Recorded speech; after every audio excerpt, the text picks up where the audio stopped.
After a time known only to Allah, after the major signs of the hour have come to pass, suddenly a sound unlike anything ever heard before shakes the world. The trumpet has been blown. The earth begins to convulse beneath your feet. The sky above, once calm and blue, begins to tear apart. Mountains, firm and majestic for millennia, suddenly explode into dust. Oceans rage and boil, sending waves as tall as mountains crashing into the land.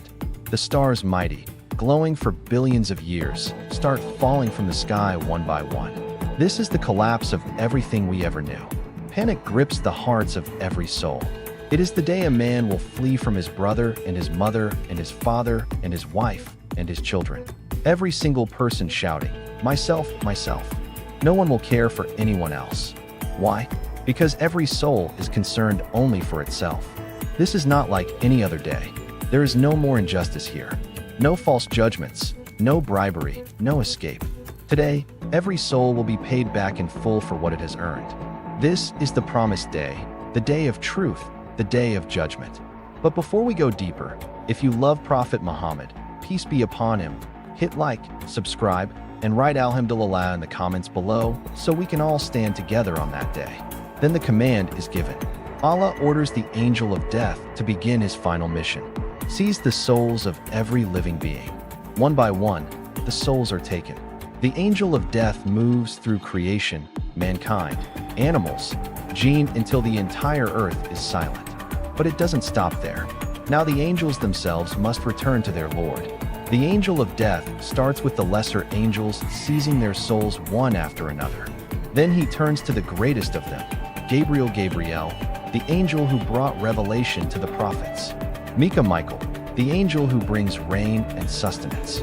Israel, the angel tasked with the trumpet itself. One by one, their mighty souls are taken until the angel of death stands alone. Alone in an empty, lifeless universe. No sound, no voices, no movement, just silence. Then the angel of death calls out in desperation, "My Lord, none remain alive but me."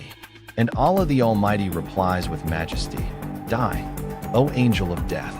And in that terrifying moment, the angel of death speaks his last words, "By your might and your majesty." If I had known how severe the taking of souls truly was, I would have begged you never to assign me this task. With that, he dies. Silence.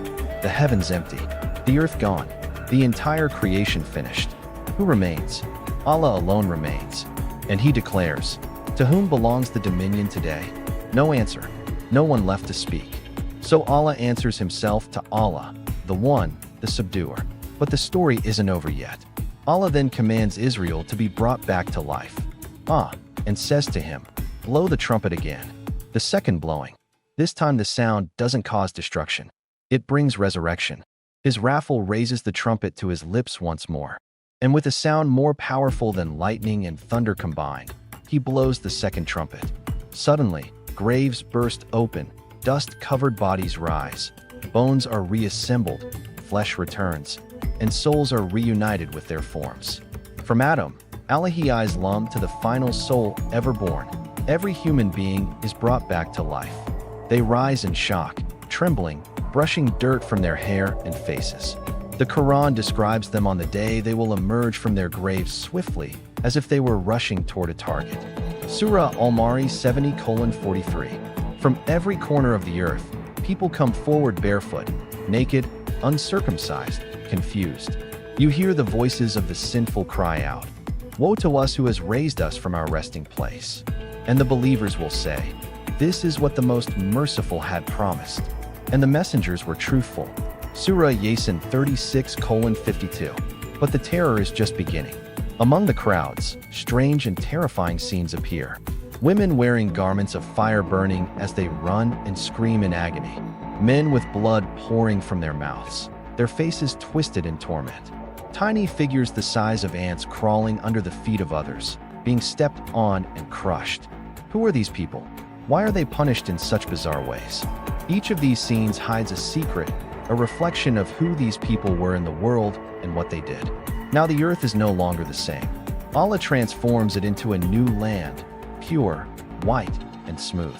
No valleys, no hills, no shadows to hide in. This is the land of gathering, Ardal-Mahshar. Here all of humanity will be assembled side by side, and each nation will be gathered behind its prophet, and the largest of them, all the Ummah of Muhammad sallallahu alaihi wasallam. Their numbers are vast, their faces are radiant with light. But as humanity gathers on this endless white plain, a terrifying scene unfolds. The sun is brought close, not in the sky, but just above the heads of humanity. Its heat unbearable. People begin to sweat. Some sweat up to their ankles, some to their knees, others to their waists, and some are drowning completely in their sweat, suffocating in terror, regret, and hopelessness. Yet not everyone is suffering. Allah shades certain people under His throne. These are the ones who live their lives with sincerity, humility, and sacrifice for Allah alone. They are calm amidst the horror. Then amidst this panic, the believers are led to a beautiful place, the pool of Qathar. Its water whiter than milk, sweeter than honey. Its cups as numerous as the stars in the sky. Here Prophet Muhammad, peace be upon him, will personally give his followers a drink. And anyone who drinks from his hand will never feel thirst again. But suddenly some people are turned away from the pool by the angels. And the Prophet, peace be upon him, will cry out, my companions, my companions. And it will be said to him, you do not know what they did after you. These are the ones who changed the teachings of Islam after the Prophet, peace be upon him. Those who corrupted the faith or followed innovations. The people on that day, terrified by the long-standing the heat and the waiting, will rush to the prophets. Intercede for us, ask Allah to begin the judgment.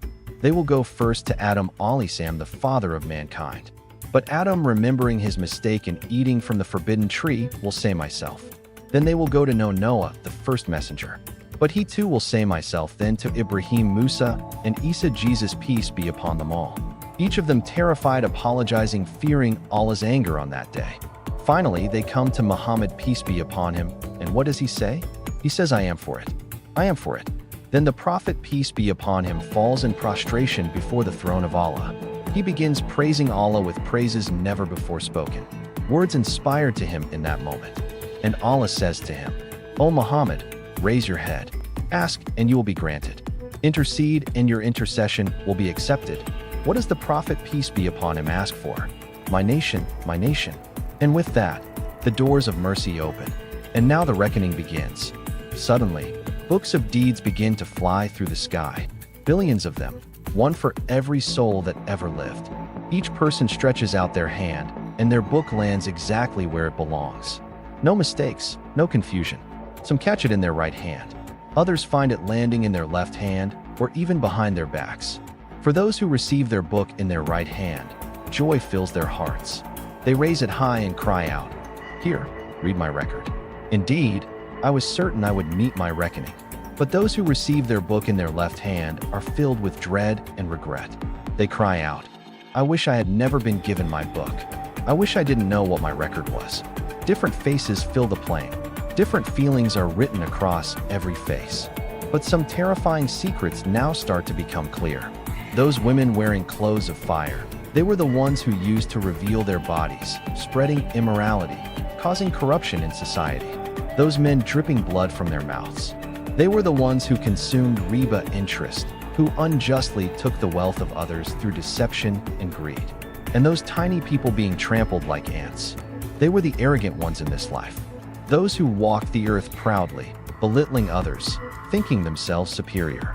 Allah reminds them, did you think that we created you without purpose and that you would not be returned to us? Now the Ummah of Muhammad, peace be upon him, is called forward to be judged first. And there are two types of reckoning awaiting them. One, the easy reckoning, for the sincere, the humble, and those who sincerely repented for their mistakes. Allah's mercy covers them. Their good deeds are weighed, and they are forgiven for their minor faults. Two, the difficult reckoning. These are the ones who disobeyed Allah persistently. They will be questioned in detail for every sin, every lie, every broken promise. And whoever is questioned like this is already in danger, because the more details asked, the more exposed they will become.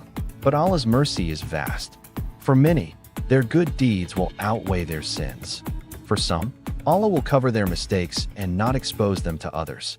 But for others, their sins will be laid bare before all of creation. And among the people will be a special group. those who will enter paradise without any reckoning at all.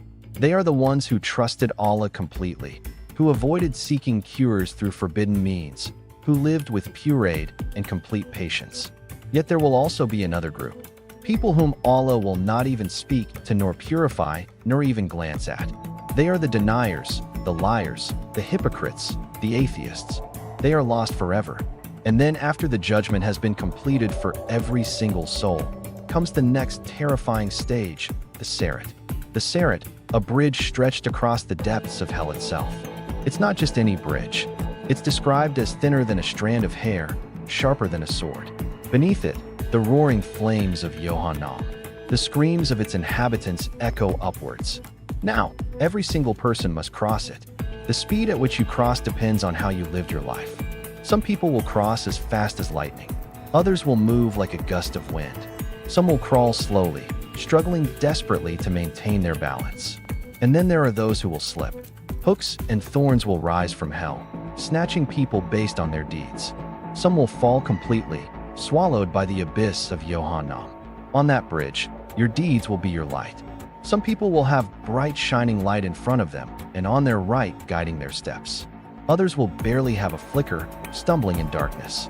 And the hypocrites, their light will disappear altogether. They will cry out, "Wait for us. Let us borrow some of your light." But it will be said to them, "Go back to the world and seek light there if you can." But beyond this terrifying crossing lies hope. On the other side of the surah is Jannah. What happens next? What is life really like inside Jannah? And what horrors await in Jahannam? We'll cover that in the next video. Subscribe and stay with us as we continue this journey into the final eternal home of every soul.